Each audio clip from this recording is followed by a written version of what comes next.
பிறக்கிறோம், பிறந்தே ஆகுறோம், பிறந்தே ஆகுறோம், பிறக்கிறோம். ஓகேவா? Love you guys.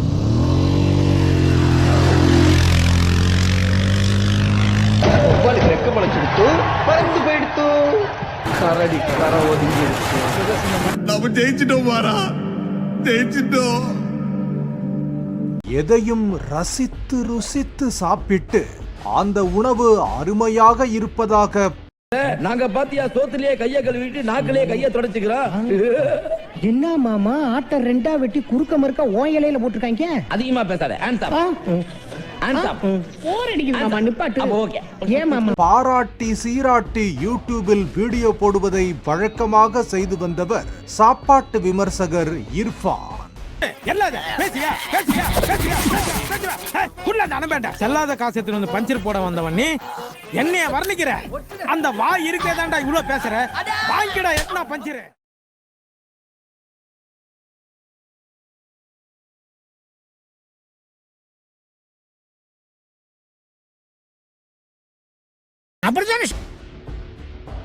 அண்மை காலமாக நெப்போலியன் உள்ளிட்ட பல்வேறு பிரபலங்களை சந்தித்து அவர்களுடன் கலந்துரையாடி வீடியோ வெளியிடுவது, ஹோம் டூர் செல்வது என்று வீடியோக்களில் வெரைட்டி காண்பித்த இர்ஃபான் இவற்றை ஆடியோ கூட வாங்கிடலாம், சட்டையை வேற கிழிச்சு விட்டுருவானே. தாருமண்டியா ஒன்னே வரமாட்டேன். கர்ப்பிணியாக உள்ள தனது மனைவியை துபாய்க்கு அழைத்து சென்று அவருக்கு பிறக்கப் போவது என்ன குழந்தை என்பதை ஸ்கேன் செய்து அறிந்து கொண்டு வந்துட்டேன். ஏண்டா இதேக்க நீ கதையை முடிச்சுவான்னு சொன்னா தாமரை கர்ப்பமா இருக்கான்னு சொல்றதே தப்பு. இதுல பிறக்காத குழந்தைக்கு சீட்டு குலுக்கி பேர் எழுதி பாக்குறீங்களா? வீடியோ வெளியிட்டதால் சிக்கலில் மாட்டி உள்ளார். அதான் தெரிஞ்சிச்சுல்ல. என்னடா சொல்ற? அதான் தெரிஞ்சிச்சுன்ற.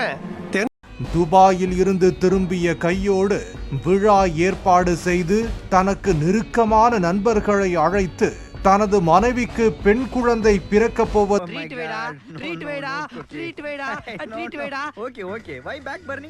மனைவிக்கு பெண் குழந்தை பிறக்கப் போவதாக அறிவித்ததோடு அதனை வீடியோவாகவும் பதிவிட்டு யூடியூபிலும் பதிவிட்டிருந்தார் இர்ஃபான். என்ன குமார் அவசரப்பட்டிய? கருவில் இருக்கும் குழந்தை ஆணா பெண்ணா என்று அறிந்து கொள்வது நம் நாட்டில் சட்டப்படி தண்டனைக்குரிய குற்றம் என்ற நிலையில் இர்ஃபான் செய்தது தண்டனைக்குரிய குற்றம் என்று எதிர்ப்பு குரல் ஒலித்தது. முதல்ல ஒரு 3-4 பேர் தான் அடிச்சானுங்க. அடிச்சுக்கிட்டே இருக்கும்போது ஒருத்தன் இன்னொருத்தருக்கு போன் பண்ணி பிரியா இருந்தா வாடா மச்சான், ஒருத்தன் சிக்கி இருக்கான்னு சொன்னான். அவன் சொன்னா நான் பிஸியா இருக்கேன்டா, வேணா இங்கே அனுப்பிச்சு விடு, நான் பாத்துக்கிறேன். இந்த விவகாரத்தை தமிழக அரசின் சுகாதாரத்துறை அதிகாரிகள் கையில் எடுத்துள்ளனர். பாலினம் குறித்து அறிந்து கொண்டதோடு அதனை பகிரங்கப்படுத்தி வெளியிடப்பட்ட வீடியோ 2 மில்லியன் பார்வைகளை கடந்துள்ள நிலையில் இர்ஃபானிடம் விசாரணை நடத்த 3 மருத்துவர்கள் கொண்ட குழு அமைக்கப்பட்டுள்ளதாக சுகாதாரத்துறை அறிவித்துள்ளது. ஐத்தியமா நடிச்சிட்டு தான் என்ன பண்ண சார்?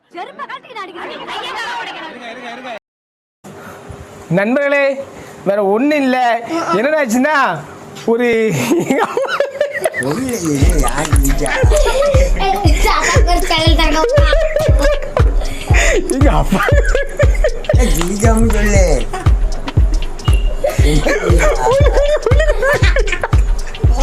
எல்லாருமே லைக் பண்ணுங்க, ஷேர் பண்ணுங்க, சப்ஸ்கிரைப் பண்ணுங்க. அந்த பெல்லுங்கிற பட்டன் இருக்கும், உங்க பொண்ணான கையால் அந்த பெல்லை மட்டும் கொஞ்சம் அமுக்கிடுங்க. உங்களால் முடிஞ்ச ஒரு 100 சப்ஸ்கிரைப் வந்தால் அவங்க குடும்பம் செழிக்கும், அவங்கள சுற்றி உள்ள எல்லாரும் செழிப்பாங்க. கண்டிப்பாக ஆதரவு கொடுங்க நண்பர்களே. வீடியோவை தள்ளாமல் பாருங்கள். என்னுடைய ஆதரவு கண்டிப்பாக உண்டு.